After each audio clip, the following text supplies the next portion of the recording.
আসসালামু আলাইকুম ওয়া রাহমাতুল্লাহ। এভরিওয়ান, আমরা আজকে চলে আসলাম জাফলং। জাফলংয়ের সুন্দর সুন্দর দৃশ্য আপনাদেরকে দেখানোর জন্য আমরা চলে আসলাম এবং আপনাদের সাথে আমিও জাফলংয়ের এবং আমার সাথে আমার সহপাঠীবৃন্দ সবাই জাফলংয়ে চলে আসছেন।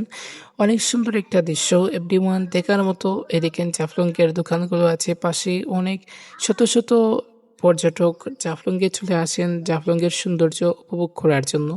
এর মাঝে আমি আপনাদেরকে দেখালাম অনেক সুন্দর সুন্দর জায়গা এবং অনেক সুন্দর সুন্দর ভিউ, যেখান থেকে আপনার মন ছুঁয়ে যাবে। জাফলংয়ে আপনি চলে আসবেন, সিলেট সাদা পাথরের থেকে আরও সৌন্দর্য আমাদের জাফলং। যে জাফলংগুলো দেখলে আপনার মনটা জুড়িয়ে যাবে, প্রাণটা ভরে যাবে। এবং জাফলংয়ে এই দেখেন সিঁড়ি দিয়ে নামতে হয় 300 ফুট উপরে, 300টি সিঁড়ির অধিক রয়েছে। যে সিঁড়িগুলো আপনি দেখলে আপনার নিজের কাছে খুব একটা অদ্ভুত মনে হবে এবং সেরা একটা ভিউ, যেখান থেকে দেখবেন। সবাইকে অনেক অনেক ধন্যবাদ। আজকের মতো এই ভিডিওটা হচ্ছে যে জাফলংয়ে যখন যাবেন দেখবেন আপনার কাছে অনেক ক্যামেরাম্যান আপনার পাশে আসবে এবং আপনাকে বলবে ভাই ছবি তুলতে। আমি সেরকম অনেকবার বিপদে পড়ে গেছিলাম, যে অনেক ছবি ওঠানোর পর তারপর হঠাৎ একবার আমি বিপদে পড়ে যাই। যে সুন্দর ভিউ, কিন্তু আপনি প্রথম তো একটি ছবি দেখে আপনি পাগল হয়ে যাবেন, কিন্তু অতিরিক্ত ছবি তুলবেন না।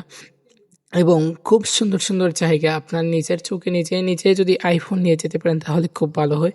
একটা চমৎকার জায়গা, যে জায়গা দেখলে আপনার মনটা জুড়িয়ে যায় এবং নিজের মনের মধ্যে একটা প্রফুল্ল সৃষ্টি হয়। যে এই জায়গাগুলো দেখার পর আমার নিজের কাছে খুব ভালো লাগে।